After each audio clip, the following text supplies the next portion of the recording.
भोपाल के एक पुराने चौराहे पर, जहां मध्यम वर्गीय परिवार रहते थे, सड़क किनारे एक छोटा सा ठेला होता था। उस पर बोर्ड लगा था, मुन्ना एग राइस, केवल 20। इसी ठेले को ओम प्रकाश नाम के एक 50 वर्षीय व्यक्ति चलाते थे। वह दिन भर ग्राहकों का इंतजार में खड़े रहते, लेकिन जब थकान होती तो बीच बीच में बैठ जाते। जैसे ही कोई ग्राहक आता, वह फिर से उठकर पसीना पोंछते हुए काम में जुट जाते थे। उनके चेहरे पर जीवन का संघर्ष साफ दिखाई देता था। फिर भी वह ग्राहक का स्वागत एक प्यारी सी मुस्कान के साथ करते और उनको एग राइस की प्लेट दे देते। एक दिन वहां से गुजर रही एक महंगी कार में ड्राइवर यहाँ पे रोको करके आवाज सुनाई देती है। कार रुक जाती है। कार से सूट बूट पहने एक रोबीला युवक उतरा और सीधा उस ठेले के पास आया। एक प्लेट एक राइस देना। ओम प्रकाश उस चमकती कार और युवक को देखकर थोड़े घबरा गए। उन्होंने फुर्ती से कढ़ाई में चम्मच चलाया और गर्मा गर्म राइस तैयार युवक को दे दिया। अरे साहब, ये लीजिए गर्मा गर्म एग राइस, मैंने इसमें प्याज थोड़े ज्यादा डाले हैं। उस युवक का नाम अर्जुन था। जैसे ही उसने पहली चम्मच मुंह में डाला, उसकी आंखों में पुरानी यादें आ गई। उसने ऐसे आंखें बंद कर ली। बिल्कुल वही स्वाद, वही खुशबू। फिर उसने ओम प्रकाश से पूछा, क्या आप मुझे पहचानते हो? ओम प्रकाश ने अपना चश्मा ठीक किया और गौर से देखा। माफ करना बाबूजी, यहाँ रोज बहुत से लोग आते हैं। क्या आप पहले भी यहाँ आए थे क्या? आया हूँ, मतलब आप मुझे रोज एक प्लेट एग राइस खिलाते थे। खैर वो सब छोड़िए, अपना लाइसेंस दिखाइए। लाइसेंस की बात सुनकर ओम प्रकाश घबरा गए। बाबू, लाइसेंस क्यों? क्या किसी ने मेरी शिकायत की? जरूर वो सामने वाले होटल के मालिक ने की होगी। मैं सस्ता बेचता हूँ ना, तो उसके ग्राहक कम हो गए हैं। वो अक्सर मुझे यहाँ से हटाने की धमकी देता है। वैसे धमकियों से डर गया तो व्यापार कैसे करेंगे बेटा? बाबूजी, मैं 3 साल से इसी जगह से ठेला लगा रहा हूँ। कांपते हाथों ने उन्हें एक पुराना कागज दिखाया। अर्जुन ने देखा और फाइन में रख लिया।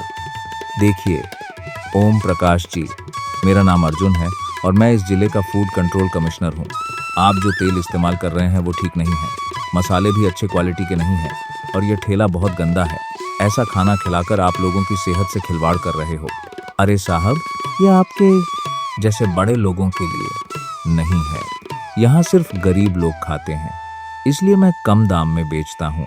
पुराना ठेला है, थोड़ा गंदा दिखता है, पर मेरे पास नए खरीदने की हैसियत नहीं है बेटा। इस बार माफ कर दीजिए।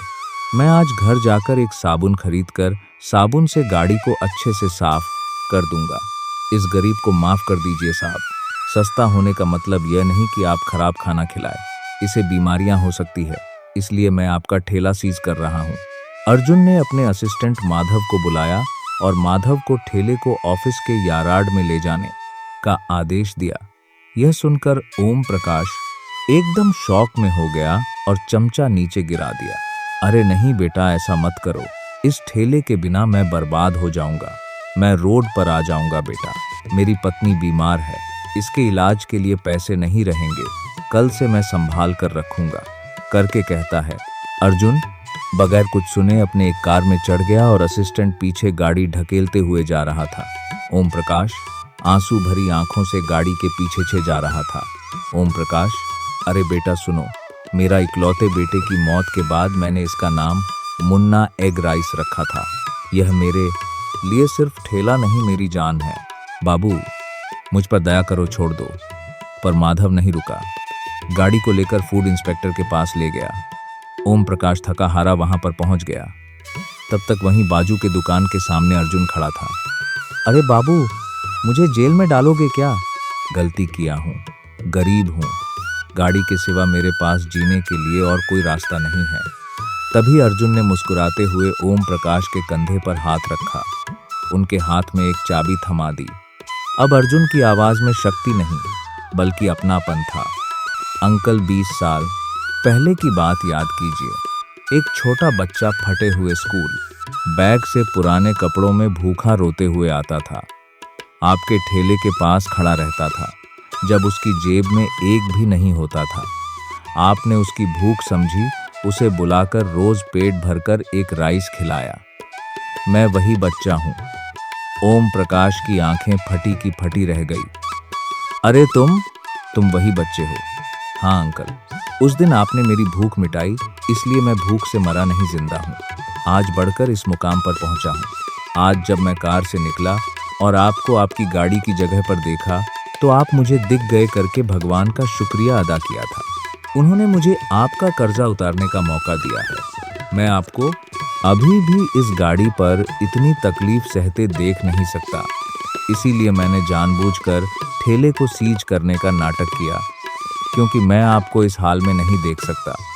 यह सामने वाली दुकान आपकी है, यह रही उसकी चाबियां। अब आपको रोड पर गाड़ी धकेलने की जरूरत नहीं।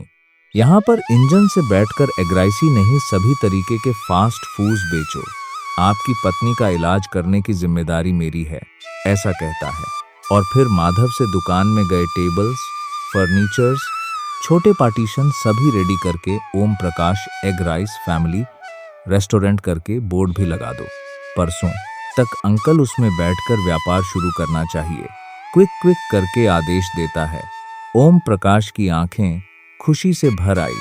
वो कांपते हुए हाथों से चाबी लेकर उन्होंने कांपती आवाज से कहा, अब बेटा, मैंने सोचा नहीं था कि एक प्लेट चावल देने के बदले में तुमने इतना बड़ा मुझे तोहफा दोगे। सोचा नहीं था बेटा, तुम बिल्कुल मेरे बेटे जैसे हो। आपने मुझे सिर्फ खाना नहीं, अंकल जिंदगी दी है के साथ हमेशा अच्छा ही होता है। किया गया छोटा सा उपहार भी कभी व्यर्थ नहीं जाता, वह किसी न किसी रूप में वापस जरूर आता है। कृतज्ञता इंसान का सबसे बड़ा गुण होता है।